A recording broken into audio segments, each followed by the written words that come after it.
ये जो 4 वेद हैं, इन चारों वेदों के महावाक्य हैं। इन्हें आज लिख लो या फिर घर में कहीं एक कागज पे फिर से लिख लेना। ये दुख भंजक है, सुख करता है, इन्हीं में मांगल्य मोद है, इन्हीं में अक्षय ऐश्वर्य है, अनंत कीर्ति। ये 4 महावाक्य ऐसे हैं, इन महावाक्यों का ज्ञान हो जाने पर समूची देव सत्ता नमित होती है। मनुष्य को देवता प्रणाम करने के लिए व्याकुल हो उठते हैं। ये 4 महावाक्य समझ आ जाए तो वेद के, ये वेद के 4 महावाक्य समझ आए तो यम वरुण कुबेर इंद्र आदि न केवल अभिनंदन करते हैं, न केवल पूजन करते हैं, वो स्मरण करने लगते हैं उस वीतराग महापुरुष का।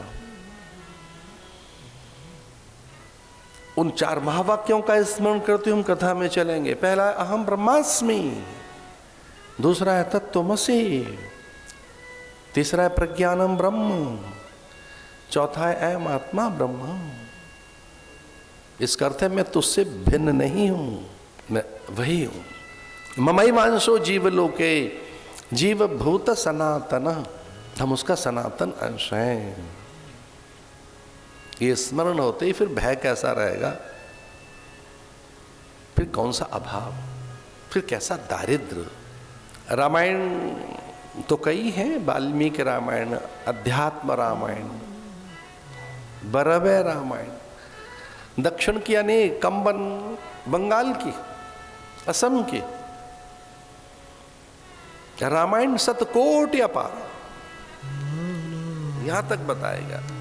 शतकोटि, सत में 7 करोड़ भी कह सकते हैं, शतकोटि करते 100 करोड़ भी कह सकते हैं।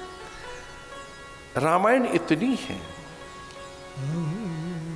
रामायण शतकोटि, कोटि अपारा, चूंकि राम का चरित्र अगाध है, असीम है, निसीम है। जैसे परिधि से कहां से आरंभ हो और कहां अंत होगा कैसे जाने। परिधि माने व्रत। और ये नए बैठे हैं लोग, वैसी ऑडियंस है जिसको हिंदी नहीं आती तो सर्कल समझ लीजिए। व्रत माने सर्कल, तो सर्कल के ऊपर हम कहां से आरंभ करें और कहां अंत होगा वो पूर्ण है। उसमें कहीं प्रवेश मिल जाए उसको त्रिज्या कहते हैं। उस व्यास के साथ कहीं जुड़ जाए हम, व्यास उस त्रिज्या के साथ जुड़ जाए, गुरु के साथ जुड़ जाए तो हमको प्रवेश मिल सकता है। ओम अखंड मंडलाकारम व्याप्तम येन चराचरम, ये गुरु की व्याख्या की जा रही है। ओम अखंड मंडलाकारम, उसका ज्ञान अपरिमित है। मंडलाकारम, इट्स लाइक ए सर्कल, एक सर्कल की तरह, एक वृत्त की तरह। उसकी परिधि पे ही घूमते रहेंगे तो कोई ना उसका आरंभ मिलेगा ना अंत मिलेगा। वो सनातन है, इटर्नल है, ऑमनी प्रेजेंट है, ऑमनीपोटेंट है, एब्सोल्यूट है, इनफाइनाइट है, एंड दैट इज कंप्लीट। पर अंदर से चले, अखंड मंडलाकारम व्याप्तम येन चराचरम तत्पदम दर्शितम येन, जो देखने की सामर्थ्य देता है।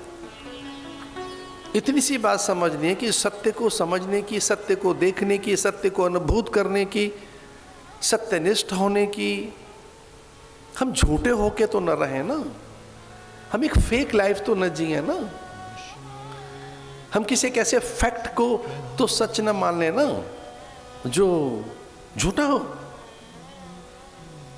अभी तो आजकल ये बातें कह रहे हैं लोग, ये तो भाई बहुत फेक बात है, तो सच क्या है? तो फिर बताते हैं कि देखो ये फैक्ट चेक हुआ है, ये फेक है। अच्छा सच क्या है? फिर वो सच बताते। तो जो संवेदांगों के द्वारा समझा जाता है उसको पश्चिम ने सच कहा। संवेदांगों के द्वारा यानी जो आंखें देख रही हैं, कान जिसे सुन रहे हैं, हाथ जिसे छू रहे हैं, जिह्वा जिसे चख रही है, नासिका जिसे सूंघ रही है, उसको सच कहा। कई बार तुम गुठली, छिलका, रस, गंध, सुगंध, मकरंद उसकी मिष्टता, माधुर्यता, स्वाद, पता नहीं क्या सच है उसमें। पहले तो छिलका उतार कर फेंक दिया फल का, पहले तो उस फल के छिलके को ही समझ रहे थे कि सच है, तो छिलका तो उतार दिया, फिर रस की ओर जा रहे हैं। उसका कोई एरोमा